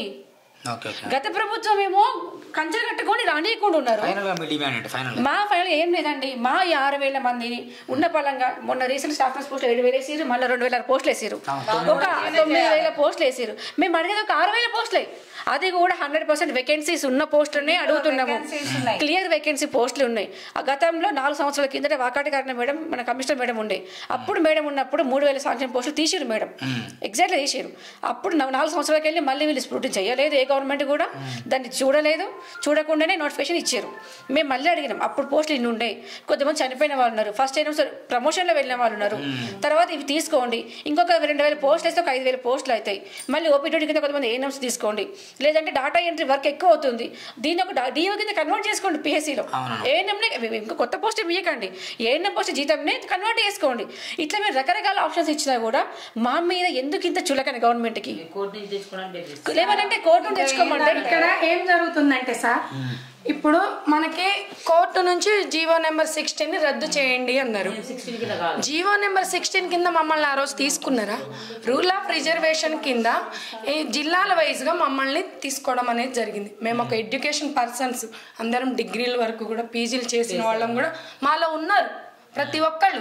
మేము న్యాయమైన కోరిక అడుగుతున్నాం, ఎందుకంటే మాకు సర్వీస్ ఉంది, ప్రాక్టికల్గా మేము స్టడీ పరంగా కూడా మేము క్వాలిఫై ఉన్న వాళ్ళము. ముందు మాకు న్యాయం చేసి తర్వాత మా పిల్లలకి న్యాయం చేయండి అని మేము అడుగుతున్నాం. ఇవాళ మెడికల్ కాలేజ్ చేస్తున్నారన్న, మేము అంటున్నాం మెడికల్ కాలేజ్ కట్టినప్పుడు ఎందుకోసం? పేషెంట్ కోసమే కదా. అదే గ్రౌండ్ లెవెల్లో ఏఎన్ఎంలు అందరూ మంచిగా ఉంటే పేషెంట్ డాక్టర్లు అవసరం ఉండదు అక్కడ. First logical question. సరే మా జూనియర్స్కి రావాలి, మాకు రావాలి, తర్వాత విషయం. ఈ 6,000 మందికి ఫస్ట్ మీరు న్యాయం చేసిన తర్వాత పక్క రాష్ట్రాలు 6 రాష్ట్రాలు చేసినాయి. ఒకసారి వాటిని స్క్రూటిన్ చేసుకోరి. ఇక్కడ 75% గ్రౌండ్ లెవెల్లో సెకండ్ ఏఎన్ఎం మాత్రమే ఉంది. ఫస్ట్ ఏఎన్ఎం వేకెన్సీ చాలా ఉన్నాయి. ఒక్క ఏఎన్ఎం తోటి ఒంటెద్దు వాళ్ళు విడిచికొస్తున్నాం మేము. అర్బన్ లో అయితే 40,000 ఒక ఏఎన్ఎం పనిచేస్తుంది. 40,000 జనాభా ఒక ఏఎన్ఎం పనిచేసి బతుకుతుందా? మీకు న్యాయం జరగాలని మీరు డిమాండ్ చేస్తున్నారు. జూనియర్స్ కూడా న్యాయం జరగాలి. ఇది క్లియర్ అయితే జూనియర్స్ నెక్స్ట్ వేసుకోండి, నెక్స్ట్ మళ్ళీ వేసుకోండి. పోస్ట్ విషయం ఏమిటంటే ఇక్కడ ఏం జరిగిందంటే మీకు 30 మార్క్స్ వెయిటేజ్ ఇస్తాము, మీకే వస్తాయి అన్న విధంగా గవర్నమెంట్ చెబుతుంది. కానీ ఇక్కడ ఆన్లైన్ ఎగ్జామ్ రాసేది ఆన్లైన్, కనీసం కంప్యూటర్ ఎలా నొక్కాలో కూడా తెలియని సిస్టర్స్ ఉన్నారు మాలో. అది మీరు పరిగణలోకి తీసుకోవాలి సార్. ఎందుకంటే అమ్మ నువ్వు రాయి, అవతల ఆమెకు వస్తుంది, లేకపోతే లేదు అంటే ఇక్కడ ఈరోజు సార్ మాట్లాడిన విధానం ఎలా ఉందంటే సార్, ఇప్పుడు మీరు రాయండి ఎగ్జామ్స్, కొంతమందికి వస్తుంది 1931 పోస్ట్కి 323 పోస్టులు పెంచామనేసి అంటున్నారు. అంటే 2,000 పోస్టులు ఆన్లైన్ న్యూస్ ఇప్పుడు ఇచ్చారు సార్ ప్రెసెంట్లీ. అది మాతో చర్చలు అనేది జరిగినాక ఇప్పుడు అనౌన్స్ చేయడం అనేది జరిగింది మంత్రి గారు. కానీ ఒకటి సార్, ఇక్కడ మేమందరం అన్యాయం అవుతున్నాం. ఫస్ట్ మా అందరికి ఫస్ట్ మాకు న్యాయం అనేది చేసినాకనే న్యూగా నోటిఫికేషన్ ఇచ్చి పిల్లలకి రాత పరీక్ష పెట్టాలి. అది మా ముఖ్యమైన డిమాండ్. ఏంటంటే మేము ఎర్ర జెండాలు పట్టుకొని రోడ్ల మీద తిరుగుతుంటే మీరు ఎర్ర జెండా పట్టుకొని వస్తే మేము న్యాయం చేయమన్నారు గవర్నమెంట్. ఈరోజు జేసీగా అన్ని డిపార్ట్మెంట్లో 6,000 మంది ఏఎన్ఎంస్ తరపున మేమందరం వెళ్ళినప్పుడు కూడా మాకు న్యాయం చేయకపోతే ఎలా? ఆ రోజు మాతో పాటు టెంట్ల కింద కూర్చున్నారు ప్రతి ఒక్క మంత్రులు కానీ ఎమ్మెల్యేలు కానీ మాకు న్యాయం చేస్తారని హామీలు ఇచ్చిన మంత్రులే ఇప్పుడు. ఈరోజు మేము ఒక్కటిసారి గవర్నమెంట్ అని ముఖ్యమంత్రి గారిని అడిగేది ఒక్కటే విషయం, మా 6,000 మంది ఏఎన్ఎంస్కి న్యాయం చేసినాకనే కొత్తగా పిల్లలకి నోటిఫికేషన్ ఇచ్చి వాళ్ళని ఉద్యోగాలు ఇవ్వండి. అదే మా డిమాండ్ సార్. త్రిసభ్య కమిటీ అని చర్చకు పిలిచి ఈరోజు మంత్రి గారు మాతోటి ఏదో మామూలుగా ఏదో పైన చర్చలు చేపించి మేము ఎగ్జామ్ పెడతాం, ఎగ్జామ్ వాయిదా వేయడం కుదరదు, మీకు 30 మార్క్స్ వెయిటేజ్ ఇస్తున్నాం, మీ సర్వీసు దానికి మేమేం చేయలేం, మీకు కోర్టుకి వేస్తే కోర్టుకు వెళ్ళండి, లేకపోతే ధర్నాలు చేయండి అని అంటే ఒక మా తండ్రి అయిన మన మంత్రి గారి దగ్గరకు పోతేనే ఆ మాట అన్నారే. మేము ఇంత సర్వీస్ చేసి ఎంతో మంది కోవిడ్ టైంలో చనిపోయి బండ్ల మీద యాక్సిడెంట్ అయి చనిపోయినా కూడా కనీసం మేము చనిపోయినా కూడా మాకు ఎలాంటి స్కీములు కూడా లేని పక్షంలో మేము ప్రతి ఒక్క ఇప్పుడు నా వయసు 32 సార్, నాకు బీపీ వచ్చింది కేవలం ఆన్లైన్ వర్క్ టార్చర్ వల్ల. ఇంకో విషయం ఏంటంటే పేరుకి మేము గవర్నమెంట్ ఎంప్లాయీస్వి, ఎన్హెచ్ఎం స్కీమ్ లో పనిచేస్తున్న ఏఎన్ఎంస్వి, రేషన్ కార్డు ఉండదు, బయటకు పోయి ప్రైవేట్ హాస్పిటల్ పనిచేసుకోవద్దు. సరే ఒక 20,000 జీతం సరిపోవట్లేదు, మేము పని చేసుకుందాం అంటే పని చేసుకోవద్దు, చేసుకుంటే మాకు సస్పెండే. కనీసం ఇంట్లో కుట్టు మిషన్ కుట్టుకుంటే కూడా ఎవరికి కుడుతున్నామ్మా, ఏం పని చేస్తున్నావా, ఇంకో పని ఉందా, మరి పని చేయి నువ్వు, ఇట్లాంటి మాటలు. మరి మేము దేనికి ఎలిజిబుల్ కానప్పుడు ఇది ఎంప్లాయీసా లేకపోతే దేనికి ఎలిజిబుల్ మేము? సార్ ఇప్పుడు ఏమీ లేదు, మాకు మంచిగా ఏం చెప్తున్నారు సారు, అమ్మ మీ కష్టం మాకు తెలుసు, మీ బాధలేంటో తెలుసు అని ఒక తండ్రి స్థానంలో ఉండి అన్నారే. ఈ బిడ్డల బాధలు తెలిసిన సారు మీరు మాకు రెగ్యులర్ చేయడానికి ఏం ప్రాబ్లం వచ్చింది సార్? గవర్నమెంట్ మీ చేతిలో ఉంది, జీవోలు ఎంతలో రావాలి? నాకు తెలిసి ప్రభుత్వం దగ్గర అంత డబ్బులు లేవు, అప్పులో ఉంది కదా సార్. మీరు అన్నది ఒకటే, ఇప్పుడు హెల్త్ అసిస్టెంట్స్ ని రెగ్యులర్ చేశారు, ల్యాబ్ టెక్నీషియన్స్ రెగ్యులర్ చేశారు, నిన్నగాక మొన్న MLHP కింద వచ్చిన డాక్టర్స్ ని కూడా మొన్న 2వ తారీఖున ఇప్పుడు రెగ్యులర్ చేసిన విషయం కూడా ఉంది కదా. సో ఓకే, డాక్టర్స్ ని రెగ్యులర్ చేశారు, వాళ్ళు చదువుకున్న చదువు వేరు, మీరు చదివిన చదువు వేరు అంటున్నారు. కానీ ఇక్కడ పునాది ఎవరితో స్టార్ట్ అవుతుంది సార్? ఒక హాస్పిటల్ వర్క్ నడుస్తుందంటే కేవలం ఏఎన్ఎం చేసిన వర్క్ వల్లనే. ఒక పిల్లర్ గవర్నమెంట్ నోటిఫికేషన్ వస్తుంది, అందరికి వర్తిస్తుంది. ఒక డిపార్ట్మెంట్ లో డాక్టర్ ఒక నోటిఫికేషన్, ఏఎన్ఎం ఒక నోటిఫికేషన్ ఉంటది కదా. హైకోర్టుకి నోటిఫికేషన్ ఏమొచ్చింది? ఇప్పటికి ఇక్కడ నుండి ఎగ్జామ్ నోటిఫికేషన్స్ లేకుండా, రాత పరీక్ష లేకుండా రెగ్యులర్ కావద్దు అని వచ్చింది. మరి పోయిన నెల 20 తారీఖు డాక్టర్స్ 570 మంది రెగ్యులరేషన్ చేసిరు. మళ్ళీ ఒకటి మాది ఇప్పటి నోటిఫికేషన్ కాదండి, ఇది 2023లో ఆగస్టులో వచ్చిన నోటిఫికేషన్. ఇది బడ్జెట్ లేదన్నప్పుడు అసలు 2013లో వచ్చిందా? 2023 ఆగస్టు 20లో 20 నాడు వచ్చింది, ఆగస్టు 3 నాడు వచ్చింది నోటిఫికేషన్. ఇది అప్పుడు నోటిఫికేషన్ మీరు రెగ్యులర్ చేయాలంటే డైలీ చేస్తుండే. మొన్న వచ్చింది కదా హైకోర్టు న్యూస్. మరి గత సంవత్సర కాలంలో ఏం చేసి మేము తిరుగుతూనే ఉన్నాం కదా, అయ్యా ఎగ్జామ్ ఉంది, డిసెంబర్ కమిటీ ఉంది, పెట్టండి మాకు వితౌట్ ఎగ్జామ్ రెగ్యులర్ చేయాలి అడుగుతున్నాం కదా, బెగ్గింగ్ చేసుకుని రిక్వెస్ట్ చేసి బతిలాడుకుంటున్నాం. మీకు ఎక్కడ మేము కనిపిస్తలే మా కళ్ళకి. ఇవాళ all of sudden exam date ఇచ్చేసి రండమ్మా కూర్చోండి మాట్లాడే వాళ్ళకల్లా బయటకు వెళ్ళండి. ఏంది సార్ అది? సార్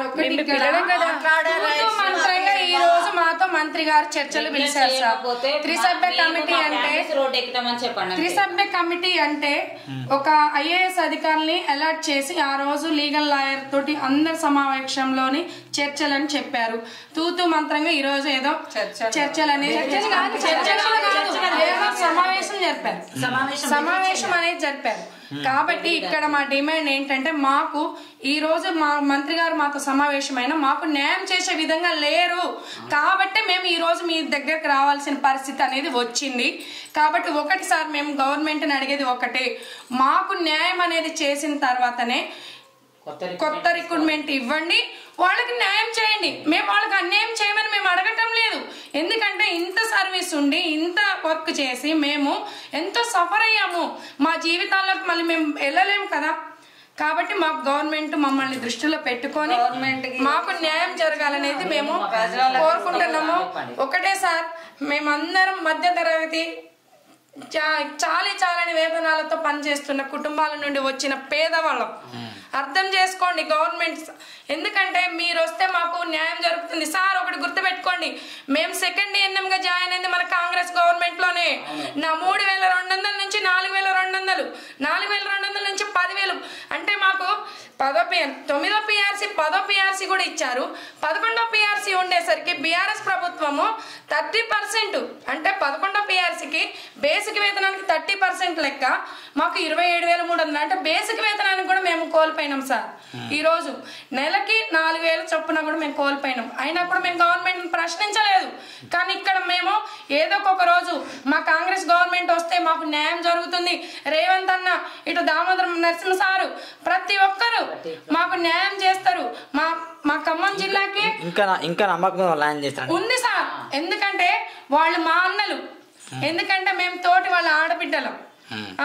ఆ రోజు మా టెంట్ల కింద మన పొంగులేటి నరసింహ శ్రీనివాస్ అన్న మాతో పాటు పక్కన కూర్చొని టెంట్ కింద కూర్చొని మాతో భోజనం చేసి మాట్లాడిన రోజులు వీడియోలతో సహా ఉన్నాయి సార్.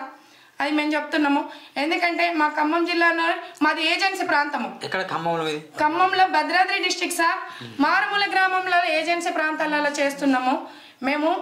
ఈ గుట్టలలో కనీసం మారుమూల ఏజెన్సీ ప్రాంతాలలో సార్ కనీసం అడవిలో పోయి మళ్ళీ రిటర్న్ వస్తే ఫ్యామిలీకి కనీసం ఫోన్ సిగ్నల్స్ కూడా ఉండవు మా ఏరియాలలో. అంత దారుణమైన గ్రామాలలో మేము పనిచేస్తున్నాము.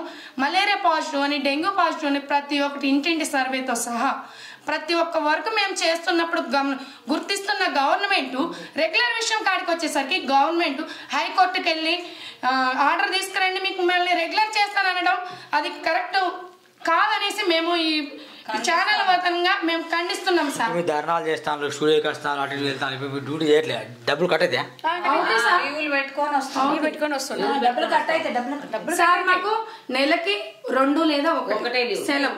అది కూడా ఇయర్ కి వచ్చేసి 15 రోజులే. గవర్నమెంట్ అడిగితేనేమో 32 రోజులు 35 రోజులు సెలవులు అంటారు. అక్కడ అధికారుల దగ్గరకు పోతేనేమో 2 రోజులు 1 రోజు కంటే మీకు సెలవు లేవు. బ్యాంకులకు బాగుంటాయి, టీచర్లకు బాగుంటాయి. ఆదివారాలు కూడా మాకు సెలవులు ఉండవండి. సెలవులు అనేది ఉండవు సార్. మా ఫ్యామిలీలు ఏమైపోయినా పర్వాలేదు, మా పిల్లలు ఏమైపోయినా పర్వాలేదు, గవర్నమెంట్ కి మేము మాత్రం వర్క్ చేయాలి, టార్గెట్లు ఇవ్వాలి, వాళ్ళకి అచీవ్మెంట్స్ రావాలి, అవార్డులు రావాలి. కానీ మేము చేసే పనిని మాత్రం గుర్తించరు. మేము ఏమైపోయినా గవర్నమెంట్ కి సంబంధం లేనట్టుగా మాట్లాడడం అనేది జరుగుతుంది. ఈ రోజు మంత్రి గారు ఆ విధంగానే మాట్లాడారు. ఎందుకంటే సార్ మమ్మల్ని కన్ఫ్యూజ్ చేస్తున్నారు, ఇక్కడ కన్ఫ్యూజ్ అనేది చేస్తున్నారు. అందుకనే మేము ఒకటే అడుగుతున్నాం సార్. 2007లో ఇట్లా చేసిర్రు అంటే అట్లా చేసిరా, అట్లా చేస్తారు. అయితే బయట అయితే కోర్టులో తెచ్చుకోండి, అయితే స్టే తెచ్చుకోండి. మేము స్టే తెచ్చుకున్నాక తండ్రి దగ్గర నీ దగ్గరికి ఎందుకు వస్తాం? మేము స్టే తెచ్చుకునే దగ్గర మేము వస్తే ఫస్ట్ మేము ఉన్నామా? మాకు వచ్చే జీతం ఎంత? ఎడికెళ్ళి తెచ్చుకుంటాం కోర్టు చుట్టూ ఎక్కడ తిరుగుతాము మీ దగ్గర రావడానికే వారం పట్టింది వారంకి వెళ్ళి దేవుడు దర్శనం ఇచ్చిండు ఇవాళ దేవుడు దర్శనం చేంజ్ చేసిండు తల మీద కొబ్బరికాయ కొట్టిండు మేము ఆయన కాలంలో కొడదాం అనుకున్నాం మా తల మీదే కొట్టిండు కాకపోతే స్టే తెచ్చుకోమన్నాం కొంచెం గట్టిగా మాట్లాడితే అమ్మ లేడీస్ సెక్యూరిటీ రండి అమ్మ బయటకు పంపించండి ఎంత సార్ ఇది ఎక్కడ న్యాయం ఇది ఇదండి మొత్తానికి ఈరోజు మార్నింగ్ న్యూస్ ఇదే చేయబోతున్నాను నేను నిజంగా చాలా బాగా అనిపిస్తుంది వాళ్ళ డిమాండ్ ఒకటే అండి వాళ్ళ పిల్లల భవిష్యత్తు గురించి వాళ్ళు ఇప్పుడు వాళ్ళ కన్నులు పెడతాను పాపం మీ పేరెంట్ ప్రియాంక కావచ్చు మమత కావచ్చు మీ సుజాత విజయ్ కుమార్ జ్యోతి మీ పేరు అరుణ వీళ్ళందరూ కన్నులు పెట్టుకుంటారు వీళ్ళ కోసం దయచేసి అర్థం చేసుకోండి ఏదో ఫ్రెషర్స్కి వీళ్ళు వ్యతిరేకంగా వీళ్ళకి కూడా పిల్లలు ఆ పిల్లలు కూడా జాబ్ల కోసం ప్రిపేర్ అవుతాను ఏఎన్ఎంఓ లేకుంటే జిఎన్ఎంఓ లేకుంటే బీఎస్సీ నర్సింగో ఎంబీబీఎస్లో వీళ్ళ పిల్లలు కూడా చదువుతాను వీళ్ళ పిల్లలకు కూడా ఎగ్జామ్స్ ఉంటాయి వాళ్ళకు కూడా వీళ్ళు వ్యతిరేకం కాదని ముందు వీళ్ళు దాదాపు అడవుల్లో నడుచుకుంటూ కావచ్చు ఏజెన్సీ ప్రాంతాల్లో అర్బన్ ప్రాంతాల్లో వెళ్ళి అడవుల్లో నడుచుకుంటూ వెళ్ళేసి వైద్యం అందించారు వీళ్ళు దాదాపు కరోనా టైంలో కూడా ఎంతగానో వీళ్ళు పోరాటం చేస్తారు ప్రభుత్వం అంటే దాదాపు బీఆర్ఎస్ ఆయనలో పోరాటం చేసి ఇప్పుడు కూడా వీళ్ళు పోరాటం చేస్తాను వీళ్ళ జీవన విధానాలతో పోరాటం చేస్తాను వీళ్ళకి వచ్చి రాని శాలరీలతో వీళ్ళు పోరాటం చేస్తాను వీళ్ళ నాకు తెలుసు భర్తలతో ఎన్ని తిట్లు తిడతాలో వాళ్ళ పిల్లలతో ఎన్ని తిట్లు తిడతాను కూడా భవిష్యం ఇంత ఘోరంగా వీళ్ళు అనుభవిస్తుంటే ప్రభుత్వం ఎందుకు మరి సైలెంట్ ఉంది మరి వీళ్ళు దాదాపు ఎన్నో సంవత్సరాలుగా టెంట్లు వేసుకొని దీక్షలు చేశారు అప్పుడు వాళ్ళకు హామీలు ఇచ్చిండ్రు ఏమంటే మేము మీకు న్యాయం చేస్తాము ఆ ప్రభుత్వాన్ని గెలిపించండి మా ప్రజాపాలన బాగుంటుంది ప్రజాప్రభుత్వం అనేది దొరల పాలన బద్దలు కొట్టాలి దొరలు ఉండకూడదు మొత్తం వెలమ దొరలు పోవాలి బడుగు బలైన వర్గాలకు అధికారం రావాలి ఇప్పుడు కాంగ్రెస్ పార్టీ అధికారంలో వస్తే వెంటనే మీ సమస్యలు తీరిపోతుందని చెప్పిండు ఇంకో మాట ఏం చెప్పిందంటే వాస్తవానికి 2 లక్షల ఉద్యోగాలు ఇస్తానని చెప్పిండు నేను గతంలో డిమాండ్ చేశాను నర్సింగ్ వాళ్ళకి కావచ్చు లేకుంటే జిఎన్ఎం ఏఎన్ఎం అయిన వాళ్ళకి కావచ్చు వీళ్ళందరికీ ఏకకాలంలో ఇయర్లీ 50,000 ఉద్యోగాలు ఇవ్వమని చెప్పాను ఇయర్లీ 50,000 ఉద్యోగాలు ఇవ్వమని చెప్పాను ఈ డిమాండ్ చేసిన సిగ్గుండక్కర్లే మీకు ఏమని చెప్పండి జర్నలిస్టులు అనేవాడు ప్రజలతో ఏకం కావాలి సమస్యలను ఏకంగా ఖండించండి నేను ఖండిస్తున్నా ప్రభుత్వ విధానాన్ని ఖండిస్తున్నా ఎందుకు ఈ పోస్టులు ఎంత 1930 + 3 కలిపిండు ఈ పోస్టుల ఎవరికి ఇస్తాను కుక్కకు బిస్కెట్లు వేసినా ఇస్తాను సార్ ఇదా జూనియర్ సీనియర్ నా డిమాండ్ ఏంటంటే నిజంగా మీకు చిత్తశుద్ధి ఉన్నట్టుగా ఒక 20,000 పోస్టులు ఇప్పుడు బ్యాంక్ వాళ్ళు ఉన్నారు సాఫ్ట్వేర్ ఎంప్లాయీస్ ఉన్నారు వాళ్ళు షిఫ్ట్ వైజ్ జాబ్ చేస్తారండి వీళ్ళకు 33 రిజిస్టర్లు వీళ్ళే మెయింటైన్ చేయాలి అన్ని రిజిస్టర్ వీళ్ళే మెయింటైన్ చేయాలి ఇక్కడ ఎక్కడెక్కడ వెళ్తే పంపిస్తే అక్కడ వెళ్ళాలి వాళ్ళకి ఇంజక్షన్ వాళ్ళ ఇంట్లో రావాలి రిజిస్టర్ మెయింటైన్ చేయాలి చాలి చాలిన జీతాలు కుటుంబ సమస్యలు పిల్లలతో సమస్యలు చదువుకోవడానికి ఇబ్బంది చాలామంది ఎంబీబీఎస్ డాక్టర్లను రెగ్యులర్ చేస్తారు పెద్ద డాక్టర్లను రెగ్యులర్ చేస్తారు ఏఎన్ఎం వాళ్ళని ఎందుకు రెగ్యులర్ చేయాలి కదా పక్క రాష్ట్రాలకు రెగ్యులర్ చేస్తాను మరి వీళ్ళ కోసం మీకు ఎప్పుడు పడుతుంది బాగా హామీలు ఇస్తారు కదా మేము తప్పకుండా చేస్తాము మా కోటేయండి మమ్మల్ని గెలిపించండి మా ప్రభుత్వం రాగానే ఉద్యోగాలు ఇస్తాం మిమ్మల్ని రెగ్యులర్ చేస్తామని చెప్పారు కదా ఎందుకు చేయట్లే ఇంకా వీళ్ళ ఏజెన్సీలు దోచుకుంటాయి ఫేక్ సర్టిఫికేట్లు ఉంటాయి వీళ్ళ దాంట్లో కొత్తగా వచ్చే వాళ్ళు ఫేక్ సర్టిఫికేట్లు పెట్టుకుని జాయిన్ అవుతున్నారు చాలామంది మొన్న దొరికారు వాళ్ళని బొక్కలో వేశారు ఇట్లా చూసుకుంటూ వెళ్తే ఈ పోస్టులు ఏం సరిపోదు చెప్పండి నిజంగా ప్రభుత్వానికి చిత్తశుద్ధి ఉంటే కనుక కాంగ్రెస్ పార్టీ కొంచెం చిత్తశుద్ధి ఆలోచన చేసేసి ఒక పెద్ద తండ్రికి ఆలోచన చేసి ఒక 20,000 పోస్టులు ఇవ్వండి బరాబర్ అండి అందరికి వస్తాయి ఎగ్జామ్లు ఎందుకు రావు చెప్పండి బరాబర్ వస్తాయి ఎగ్జామ్స్ ఇంకా దీంట్లో కాంపిటీషన్ ఇప్పుడు 40,000 ఎంత 40,000 మంది కాంపిటీషన్ 2,000 ఉద్యోగం అంటే ఏం జరుగుతుంది చెప్పండి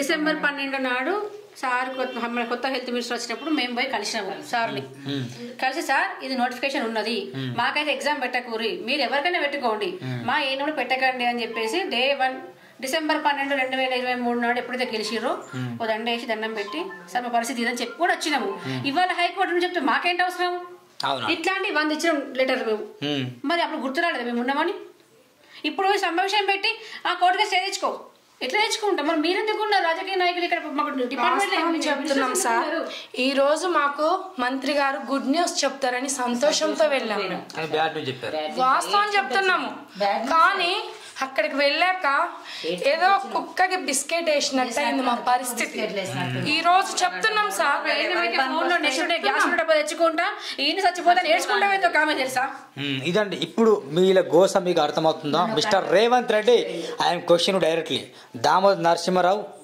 వైద్య శాఖ మంత్రి వాట్ యూఆర్ డూయింగ్ ఏం చేస్తున్నారు కమిషనర్లు ఏం చేస్తున్నారు అసలు మీరందరూ ఏం చేస్తున్నారు అధికారం వచ్చింది దేని కొరకు పేద ప్రజల్ని పట్టించుకోండి సర్వీస్లో కష్టపడుతున్నాడు అండి సర్వీస్లో కష్టపడే వాళ్ళకు రెగ్యులర్ చేయండి మిగతా వాళ్ళకు ఉద్యోగాలు ఇవ్వండి అది చేత కదా ఏటా 2 లక్షల ఉద్యోగాలు చెప్పి 2 లక్షలు ఎక్కడ భర్తీ చేశారు చెప్పండి? 2 లక్షల ఉద్యోగాలు భర్తీ చేసిందా? నర్సింగ్ వాళ్ళకి మేము భర్తీ చేశామని ఎల్బీ స్టేషన్లో రేవంత్ రెడ్డి గారు ప్రమాణ పత్రాలు ఇస్తాను. అది నువ్వు ఇచ్చినావా? నీ అయ్యా ఇచ్చిన? ఎవరిచ్చిండు? కేసీఆర్ హయాంలో ఇచ్చిండు ఆ ఉద్యోగాలు. కానిస్టేబుల్ కూడా కేసీఆర్లో ఉద్యోగాలు ఇస్తే రిజల్ట్ మీ హయాంలో వస్తే మీరు ప్రమాణ పత్రం ఇచ్చి ఫోటోలో స్టిల్ ఇచ్చినావు. తెలియదా ఈ విషయం మీకు? నీ హయాంలో ఎందరికి ఉద్యోగం ఇచ్చినావు? కనీసం 10,000 ఇచ్చినావా? ఇయ్యలే. డొల్లాస్ మాటలు మరి 2 లక్షల ఉద్యోగాలు ఇస్తామని. అటు రైతులకు మోసం చేస్తావు, అటు విద్యార్థులకు మోసం చేస్తావు, వీళ్ళ ఏఎంలకు మోసం అవుతావు. ఎందరికి మోసం చేసి నువ్వు కడుపు నింపుకుంటున్నావు? ఏం చేస్తున్నావు? దయచేసి ఈ వీరిని గుర్తించండి. సర్వీస్లో 20-25 సంవత్సరాలు ఉన్నారు వీళ్ళు. వీళ్ళకి ఎక్స్పీరియన్స్ ఉంది. చదువుకోలేని పరిస్థితి. వాళ్ళ పిల్లలు కూడా చదువుకుంటారు. ఎప్పుడు డ్యూటీ చేయాలి, ఎప్పుడు చదువుకోవాలి, ఎప్పుడు ఎగ్జామ్ రాయాలి. ఏదో 30 మార్కులు ఇచ్చి దులుపుకుంటున్నావు కానీ మిగతాటి వాళ్ళకు సబ్జెక్ట్ కంప్యూటర్ ఒత్తడం రాదు, ఆన్ ఆఫ్ చేయడం రాదు, CPU ఏడుండో తెలియదు, బటన్లు ఏడుండో తెలియదు. వీరు ఎట్లా ఎగ్జామ్ రాస్తారు? ఇది బాగా గమనించండి. ఇవి అనిపించవు కదా. మరి వీళ్ళకి ఇంకా జీతాలు కూడా తక్కువనే. ఇప్పుడు ఇంకో పని చేయండి, నేను ఒకటి చెప్తున్నా, వీళ్ళకి చెప్పలే కానీ 1 లక్ష రూపాయలు జీతం ఇవ్వండి. వీళ్ళకి ఒక్కొక్కరికి 1,00,000 జీతం ఇవ్వండి. రెగ్యులర్ చేయకండి. 1,00,000 జీతం ఇవ్వండి. ఇప్పుడు రెగ్యులర్ చేయకండి. ఓకేనా? ఇట్లానే చేయండి రెగ్యులర్. వీళ్ళకి చాలా జీతాలు లేవు, సరిగ్గా జీతాలు లేవు, వాళ్ళ జీవితాలు సరిగా ఉండవు. ఇంకా వీళ్ళకి వచ్చే అన్ని లీవ్స్ పెట్టిన వాళ్ళ శాలరీ కట్ కావాలి. అవునవును. వచ్చే జీతం కూడా పేపర్లకు, ఆన్లైన్లకు, కంప్యూటర్లకు ఇది ముఖ్యంగా వీళ్ళ సమస్య. ఈ సమస్య పైన భారీ ఎత్తున మీరు ఒకరు పోరాడిస్తే నా సూరన్న టీవీ కావచ్చు, మిగతా ఛానల్స్ ఎల్లప్పుడూ సపోర్ట్ చేస్తే 24/7 ఈ మహిళలకు కావచ్చు, ఇట్లా ఎవరైతే అవుట్ సోర్సింగ్ కాంట్రాక్ట్ విధానంలో ఎవరైతే సమస్యలు ఎదుర్కొంటూ వాళ్ళకు నా తరపున ఖచ్చితంగా సాయం ఉంటుంది. అసెంబ్లీ ముట్టడి చేస్తారా, ఎక్కడ ముట్టడి చేస్తూ తప్పకుండా చేయండి. ఇంకో విషయం ఏంటంటే కోర్టులో లాయర్లో, జడ్జీలో వాళ్ళు కాదు మిమ్మల్ని ఎన్నుకునేది, ప్రజలందరూ ఎన్నుకున్నాడు. ఇలాంటి వాళ్ళందరూ మిమ్మల్ని ఎన్నుకున్నారు కాబట్టి దయచేసి మాకు మీ నుండి రావాలి రెస్పాన్స్. అర్థమైందా? మీ నుండి రావాలి. మీ లేకుంటే గద్దె దింపడం ఖాయం. ఏదేమైనప్పుడు కూడా ధర్నాలు చేసి ప్రభుత్వం పై ఒత్తిడి తీసుకొచ్చి తప్పకుండా డిమాండ్ నెరవేర్స్తానని ఆశిస్తున్నాం. అందరికి నమస్కారం. Thank you.